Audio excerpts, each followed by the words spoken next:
Everyone, we're also tracking a story out of Asia Pacific. China's Evergrande is heading to liquidation. A Hong Kong court ruling that one of the country's largest property developers is failing to deliver on its restructuring plan.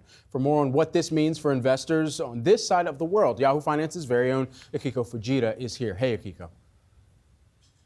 Hey there, Brad. Yeah, we're talking about a company that was once worth $50 billion. Since then, it has been a dramatic fall from grace for Evergrande on the back of rapid spending and rapid borrowing. We're talking about debt racking up $300 billion here.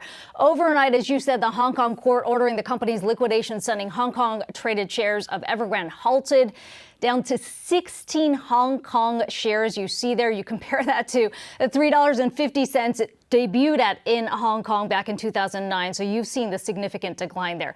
The question you pose there, why do investors outside of China care? Well, it is the real estate sector that makes up a quarter of the world's second largest economy. A collapse of Evergrande would likely have ripple effects across the Chinese economy at a time when we've already seen a dramatic pullback in growth.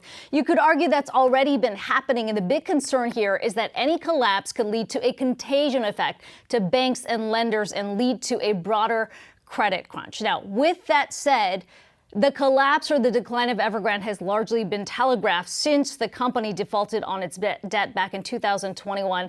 Then in September, the company filed for bankruptcy in New York.